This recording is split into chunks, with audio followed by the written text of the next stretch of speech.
안녕하세요. 뷰가든입니다. 햇살이 따사롭게 내리쬐는 찐 가을이 오니까 가드닝 할 맛이 나는 요즘입니다. 저는 주로 바람, 영양제, 저의 노동, 그리고 자연광에 의존하면서 가드닝을 하고 있는데요. 해가 잘 안 드는 곳에서 가드닝 하시는 분들은 식물등을 쓰기도 하시죠. 저는 식물등을 써본 적은 없는데 남양 베란다의 특성상 꽃을 잘 피워주기 때문이겠죠. 하지만 모든 곳이 햇빛이 잘 드는 건 아니기 때문에 아쉬울 때도 많아요. 해를 봐야 되는 식물은 많은데 자리는 한정적이고 특히 제라늄이 많아지면서 햇빛 자리가 늘 부족했어요. 그럴 때면 나도 식물등 한번 써볼까? 이런 생각이 들긴 하는데 선뜻 구입을 하게 되진 않더라고요.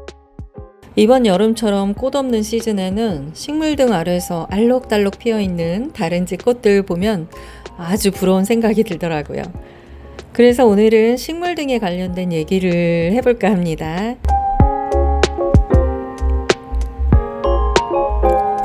그 전에 10월 첫째 주를 맞이한 뷰가든 꽃 소식 먼저 전해드릴게요. 가을바람 불기 시작하자 가장 먼저 꽃 소식 전한 건 역시 사랑초였어요. 그 중에서도 크리스피 플로라와 스텐 오린차인데요. 아침 저녁이 다를 정도로 막 잎이 자라더니 요즘은 작고 예쁜 꽃들을 정신없이 피워주고 있습니다. 아침나절엔 해가 잘 드는 거리대에 걸어두고 오후가 되면 해가 드는 제라늄 선반 맨 위에 올려두면서 관리 중이에요. 작년에는 땅콩 사랑초도 잎을 무성하게 내고 꽃봉오리도 생기고 그럴 시기긴 한데 제가 이번에 물을 너무 아껴서 그런지 올해는 이제서야 싹이 올라오고 있어요. 그리고 일부 제라늄들도 꽃을 피기는 했는데 아직까지는 아주 미미합니다. 역대급 더위 여파에서 아직 회복이 안 된 데다가 혹겹 제라들이 초록별로 좀 많이 갔어요.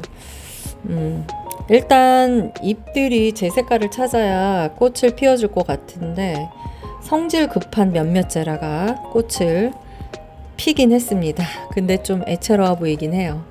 좀 더 쉬다가 천천히 피워도 된다고 얘기해주고 싶네요. 아쉬운 대로 백일홍들이 분갈이하고 자리를 잘 잡았는지 꽃송이가 늘어나고 있어요. 분갈이 할 때 보니까 흙이 자연흙인데 냄새도 좋고 색깔도 너무 좋더라고요.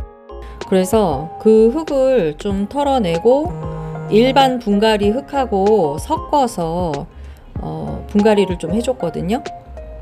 무게감이 좀 있는 흙이라 그런지 자리를 빨리 잡더라고요. 아침마다 요즘 여러 빛깔의 꽃들을 보는 아주 기분 좋은 호사를 누리고 있습니다. 이제 식물등 얘기 좀 해볼까요? 뷰가든은 남양이라 겨울로 갈수록 해가 잘 들어서 꽃이 많아지고요. 여름으로 갈수록 해가 잘 안 들어서 꽃이 제일 없는 시기가 여름이 됩니다. 특히 올해는 무더위가 너무 심해서 십몇 년 베란다 정원 가꾸면서 이렇게 꽃이 없었던 적이 없었던 것 같아요. 그래도 여름만 빼면 봄, 가을, 겨울 꽃이 아쉽지 않은 정원이라서 별 불만 없이 그냥 만족스러운 가드닝을 하고 있죠. 문제는 여름만 되면 전 식태기가 찾아오거든요. 저뿐만 아니라 아마 많은 분들이 그럴 거라고 예상은 하는데 더위 때문이라고 생각했어요. 여름이 오면 꽃이 적어진다는 건 경험으로 알고 있기 때문에 어느 정도 예상을 하고 대비를 해요. 그런데 이번 여름엔 식태기가 딴 때랑 다르게 좀 유난했거든요. 더위도 더위지만 꽃이 정말 하나도 없는 정원에 나가는 게 너무 재미도 없고 베란다에 발디르기가 싫을 정도로 아주 식태기가 중증이었거든요. 꽃이 없다는 게 이렇게까지 기운 빠지게 할 줄은 정말 몰랐어요. 다른 해는 아무리 꽃이 없어도 3-4 종류는 피어줬기 때문에 그럭저럭 버텼던 것 같아요. 제라늄이나 뭐 삭소롬, 나비수국 이런 것들이 만 개는 아니어도 뭐 한두 송이 정도는 피어 있었었거든요. 그런데 이번엔 완전 강감무소식, 전멸이었어요. 거기다가 화단에다 야심차게 심은 맹문동 백구도 키만 무성하게 자라고 2년 동안 꽃은 햇빛이 드는 그 한 켠에만 겨우 몇 대 올리는 게 다고 안 피더라고요. 막 흐드러지게 핀 보라색 맹문동 꽃을 생각하면서 제가 백구를 심은 건데 몇 대만 꽃대를 올리니까 너무 아쉬운 거예요. 그 즈음에 살짝 나도 식물등을 써볼까 하는 생각이 처음으로 들었고요. 내년에도 맹문동이 꽃을 이렇게 제대로 안 피워준다면 식물등을 설치를 해봐야겠다라고 생각을 굳혔었죠. 그렇게 긴 식태기가 끝나갈 무렵에 메일을 확인하다가 깜짝 놀랐어요. 식물등 협찬 메일이 와 있는 걸 발견한 거예요. 유튜브 시작하고 처음 받은 협찬 메일이라 막 가슴이 콩콩 뛰고 어떻게 해야 되지? 막 고민하고 그래도 답시는 보내고 궁금한 거 막 여러 가지 물어보고 그러고 나서 이제 식물등을 받기로 확인했어요. 사용을 해보고 싶었는데 마침 협찬을 해주신다고 하니까 뭐 안 받을 이유도 없고 너무 궁금한 거예요. 저도 어떤지. 그리고 이런 일이 저한테 생기다니 너무 신기했어요. 과연 얼마나 효과가 있을까요? 꽃은 정말 잘 필까요? 또 설치하는 게 너무 귀찮으면 안 되는데 진짜 보내주긴 보내줄까? 여러 가지 생각을 하면서 도착하기만을 기다렸는데 정말 왔습니다.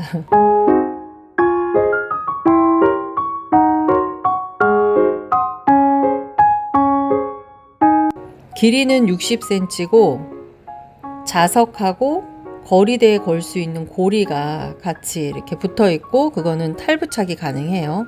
유선이고 충전식은 아니지만 휴대용 배터리에 연결하면은 콘센트가 없는 곳에서도 설치는 가능하더라고요. 저는 이케아 레르베리 선반, 그 4단 선반에 설치를 했는데 사이즈가 맞춤처럼 아주 딱 맞았어요. 처음에는 휴대용 배터리 충전해서 쓰다가 배터리가 오래돼서 그런지 너무 빨리 방전이 돼서 지금은 안방 쪽에 있는 콘센트가 가까워서 그냥 콘센트에 꽂고 식물등을 사용하고 있어요. 설치는 뭐 설치라는 말이 무색하게 너무 간단하더라고요. 자석 가지고 그 선반과 자석 위치만 맞춰서 그냥 딱 붙이기만 하면 되니까요. 그런데 자석이 좀 사용이 어려운 철제가 아닌 선반일 경우에는 이 고리를 이용해서 걸면 되니까 그것도 어렵진 않을 것 같아요. 얼마 전에 데려온 백일홍한테 시험을 해보고 있는데요. 해가 잘 안 드는 안쪽 베란다에다가 백일홍을 두고 한쪽은 식물등을 낮 동안 계속 켜놓고 있고요. 한쪽은 그냥 간접광에 두는 거죠. 이 두 개의 차이가 얼마나 날지 정말 궁금합니다. 식물등이 효과가 있다면 식물등 켜놓은 곳에 백일홍이 꽃을 훨씬 많이 펴주겠죠.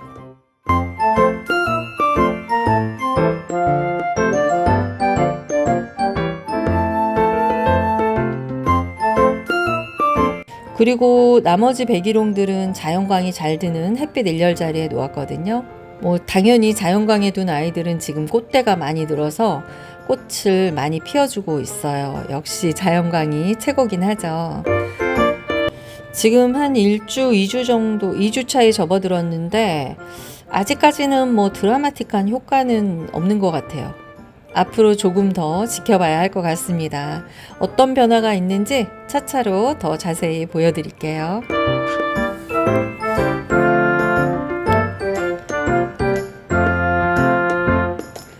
오늘은 10월의 꽃 소식과 함께 식물등 설치 소식 전해드렸고요.